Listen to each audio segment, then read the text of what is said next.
The federal government's special envoy to combat antisemitism, Jillian Segal, has released a new report that recommends 49 key actions to stamp out Jewish hate in Australia. They include recommendations ranging from better education in schools and workplaces to removing university funding for institutions that aren't seen to combat antisemitism effectively, as well as the monitoring of media organisations' reporting. There are elements of Segal's plans that have bipartisan support, but other recommendations have faced strong criticism, with some saying it has the potential to silence debate and dissent. Hi, Caitlin. It's good to see you back with us. Good morning. And Josh, good to see you too. Yeah, hi. Now, Josh, I'll just start with you. Just broadly, if you can set out for us what the antisemitism envoy Jillian Segal's recommendations actually are. Yes, it's about 9 months of work from Jillian Segal, and it's sort of the culmination of the first part of her time as the special envoy to combat anti-Semitism. It's a pretty broad-ranging framework. I counted them up. There's 49 recommendations, and it goes to a whole lot of different areas of Australian society. There's some very big picture stuff, and there's some more sort of granular, on-the-ground sort of detail. And some of the big issues go to adopting a very specific definition of anti-Semitism that would, in the envoy's term, require all levels of government and public institutions to implement that definition in their various frameworks. And then it goes down to other issues around public broadcasters and media organisations. It goes to social media. It goes to arts organisations. It goes to policing and immigration. This is a pretty broad-ranging plan. And obviously the government will pick and choose some bits that they might support that they don't support. And it'll be very interesting to see which parts they do pick up and which parts they don't. And Caitlin, there are some specific recommendations for universities and schools as well. Yes, and universities have obviously had quite a lot of the heat on them since the encampments that were set up across Australia's universities last year, but it recommended that public funding could be withheld from universities and also public grants to academics and researchers if they engaged in what they called anti-Semitic or otherwise discriminatory or hateful speech or actions.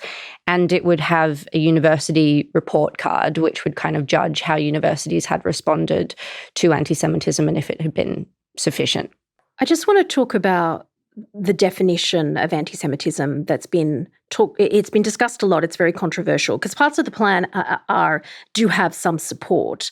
But in terms of this definition, Josh, can you give us a sense of what it actually is and how Jillian Segal wants it to be adopted specifically in Australia? Yeah, so this is a definition from the International Holocaust Remembrance Alliance, and it is a pretty well-known definition. It's embedded in various frameworks, government policies, and that sort of thing all around the world.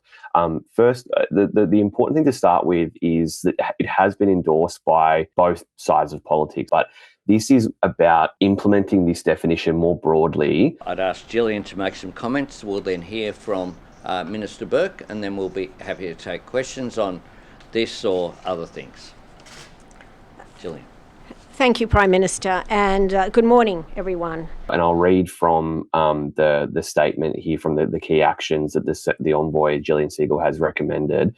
The envoy will work with state and federal governments to require the IHRA, so the International Holocaust Remembrance Alliance's working definition of anti-Semitism, to be used across all levels of government and public institutions. Now, this definition of anti-Semitism has been quite contentious in some parts of public life, public policy across the world. So in 2023, a large number of human rights organisations, charities, organisations like Amnesty International, Human Rights Watch, had raised concerns that this definition sort of conflated criticism of Israel, of the government of Israel, of the ruling party of Israel with anti-Semitism. And that is sort of the core of some of the concerns that have been raised by this IHRA definition in the scope of the anti-Semitism envoy's report. There have been, we've already reported on this, concerns from some Labor MPs, from a number of people inside the Labor, LABOR, the Labor Party government movement, about whether that would conflate criticism of Israel with anti-Semitism, i.e. would people, politicians, what have you, be able to criticize the actions of the Israeli government, let's say, for instance, around military actions in Gaza, in Palestine, would that be deemed anti-Semitic? Jillian Segal has said no. Anthony Albanese, the Prime Minister, has said no. Josh Burns, the Labor MP, who's a prominent Jewish MP, and a prominent voice in the Labor Party, has said that there must be space for criticism of the government of Israel. Albanese, when he was asked this question last week by our colleague, Ariel Bogle, at the press conference. So he's very much saying that criticism of Israel would be allowed, but he made the point that Australians want a country that is in the centre. That has different views, that we debate respectfully and have dialogue respectfully.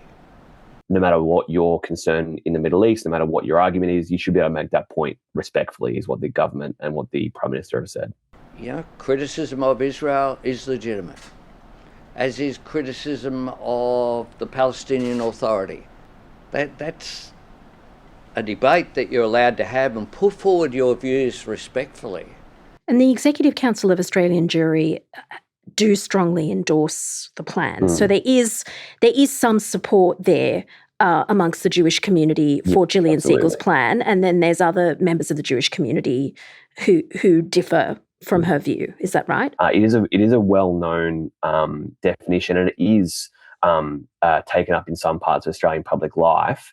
The concern that we've found already in our reporting from some Labor MPs is that if and Labor Party members is if the government was to look to broaden the use of that definition, to use it in more aspects of public institution, public life, to codify it, to use it more broadly, that would face some significant pushback in the Labor Party movement. So, Caitlin, that takes us to some of the concern around the recommendations for universities, like a report card and withholding funding. Can you just explain why some are worried about that? Well, I guess one of the large worries is that it can be seen as, and it has been described by the Jewish Council of Australia as straight out of the Donald Trump playbook, right? Like we've seen in America, Donald Trump withholding funding from high-profile universities like Harvard, like Columbia, for what they described as, not sufficiently addressing pro-Palestine protests on campuses last year. And that has been quite widely condemned, I would say, as, seen as a very gross overreach into what are public institutions. And I guess that's what it's come down to for a lot of academics that I've spoken to, is that these are meant to be public institutions that are largely operating, under their own kind of parameters. They get government funding, but that's not under the expectation that the government would then be allowed to say what you should and shouldn't teach, who you should and shouldn't employ, and the same goes for our research. The Australian Research Council provides grants with government money, but that doesn't mean that the government's saying you should research this and you shouldn't research this. And there's been a lot of criticism of the former coalition government of, overstepping the line in that space. So I think that's what it really comes down to. What about Jillian Segal? Has she responded to that specific criticism? She has, and she said that withholding funding would be a last resort. She said, the main aim is that we should have our universities and our education spaces being safe for students and for staff. And, there's also recommendations that there'd be more embedded anti-Semitism education and understanding in schools that goes beyond the Holocaust to more kind of contemporary issues. But it's still there in the report, right? Like even if it's a last resort, it's still quite explicitly there. So I think there's been some concern there. Though from an actual institutional level, peak university bodies and vice chancellors have been kind of hesitant to kind of weigh in directly in this. They're saying, we welcome the release of the report and we want to continue to consult with the government and with Segal.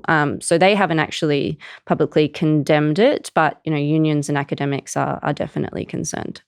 That definition of anti-Semitism, as you both say, is quite controversial, and it's also led to a spotlight on part of Segal's plans about monitoring public broadcasters.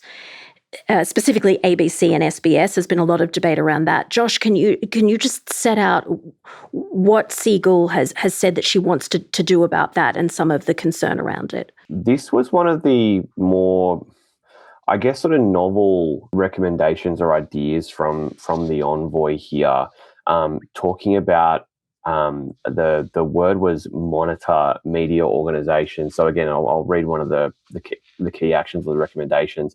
The envoy will monitor media organizations to encourage accurate, fair and responsible reporting and assist them to meet their editorial standards and commitment to impartiality and balance, and this is a really interesting part, to avoid accepting false or distorted narratives.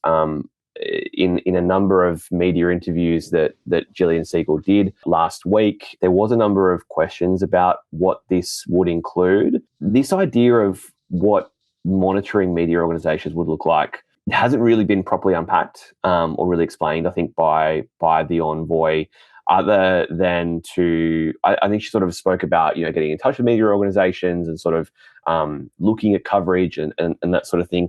I don't think there was any idea that it would include any powers to censor the media or anything like that.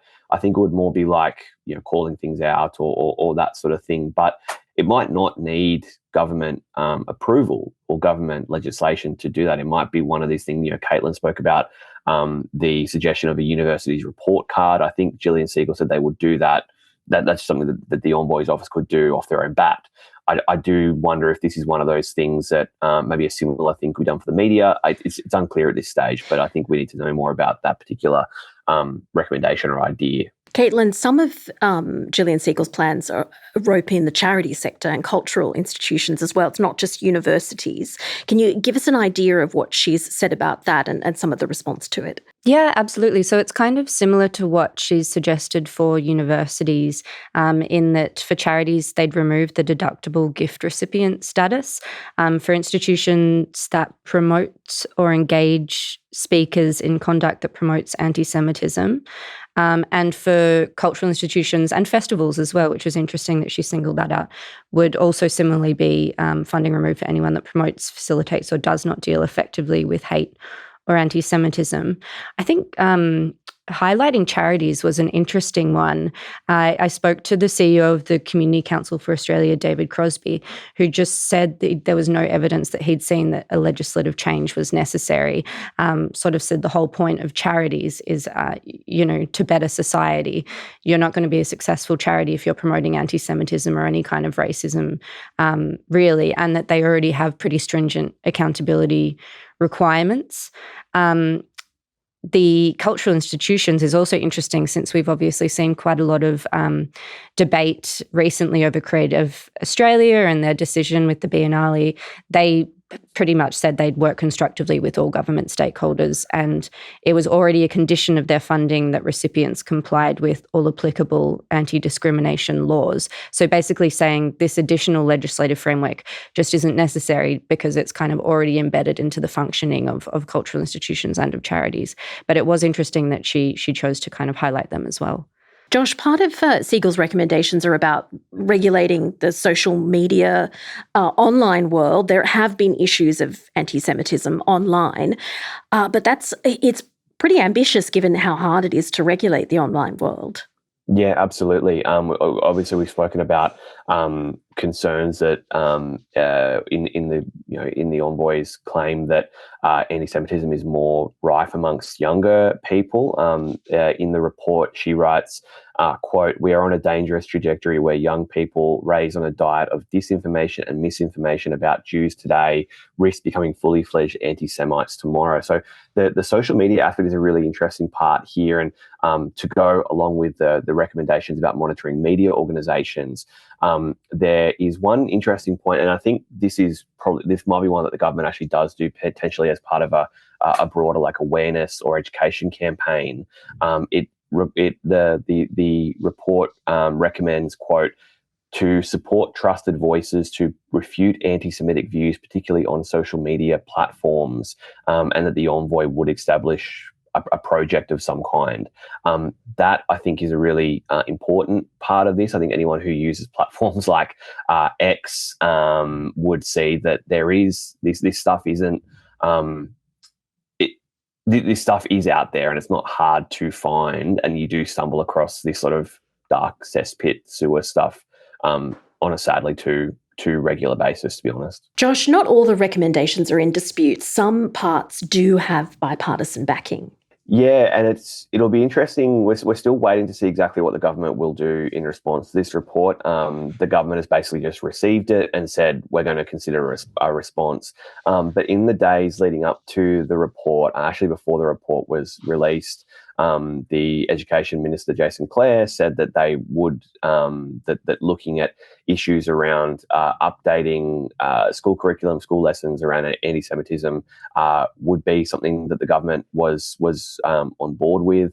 The Liberal leader, Susan Lee, backed that. I think she said it was a very sensible and sort of responsible course of action to take. Beyond that, we're not really sure what the government's response will be.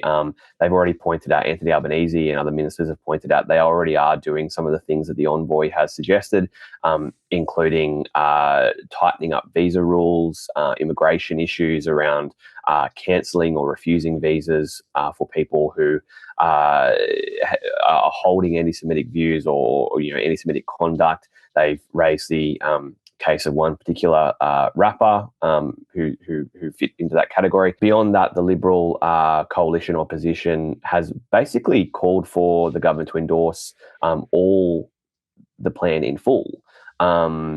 They're saying that all their good suggestions should do them all. The government is going to mull its response, and we'll see what they come up with. And Caitlin, what else have we heard in terms of the state and federal level about how they'll kind of assess Jillian Segal's plan in terms of education? I mean, I think the higher education recommendations, Anthony Albanese hasn't publicly said, we'll endorse them. He sort of said we need time to look at all of this. I would be very surprised if that went ahead. I mean, on a practical level, how would it work? Like if you had students holding a protest that didn't want to move on, is it then up to universities do you call in the police, or how are you meant to address that in a way that you're not risking your own funding? Obviously, in a lot of cases, these student protesters aren't going out there with the approval of their university. They're not encouraging it. So I think it would just be very logistically difficult. There's also been, quite a lot of public statements the Education Minister, Jason Clare, has made about the Australian Research Council and wanting to end the days of it being a political plaything. They've introduced legislation explicitly to try and make it more distance from the operations of the government. So I think to then come in and say we can withhold funding of these grants would be quite a back step. But perhaps there are other measures like, the report cards, things like that are less kind of interventionist that the government will back, but we've kind of got to wait and see. Just finally, Josh, how much pressure do you think Anthony Albanese will come under to embrace a lot of these recommendations, especially as some of them are quite controversial? It seems like the government is facing pressure from all sides really here to do something, but not to go too far, to balance issues of anti-Semitism against issues around, like, say, freedom of speech. And it's important to remember, obviously, that this recent attention has been sparked by the alleged setting on fire of the doors of a synagogue in Melbourne, of other incidents that have concerned, terrified, scared the Jewish community.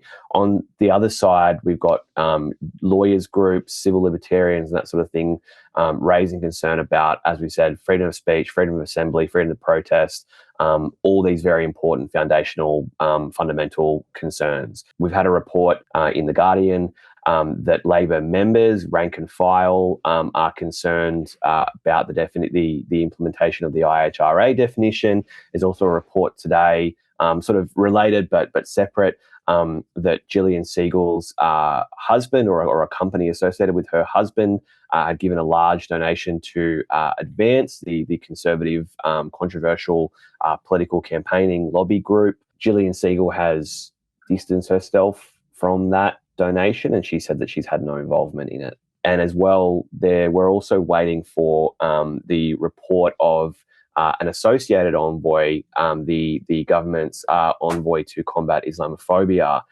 who said on the day that Jillian Segal's report came out that he would release his report in August. So we've got all these different facets, right? Obviously, the Islamophobia and the anti-Semitism envoy will have different concerns, but some of them, I would imagine, I haven't seen the Islamophobia envoy's report. I don't know anything about it, but you would imagine that some of them go to similar issues around social cohesion, around discrimination, around hate speech, and so forth. So it's unclear whether the government will give two separate responses to those two reports, or whether at some point they'll take them both and kind of make some holistic, unified response that might go to broader issues around social cohesion, discrimination, racism, and that sort of thing. So it's a very fine balance here, which is why we haven't heard the government say a whole lot about what their response might be, what parts they'll take up and what parts they won't, because I think they're still figuring out exactly what they're going to do. Josh and Caitlin, it's such a fraught area. There's so many different points of view. Thank you for giving us an idea of what all of them are, and we're going to have to see how this plays out. As you say, the Islamophobia report will come in the next few months, so we'll see what the government does after that. Thank you. Thanks.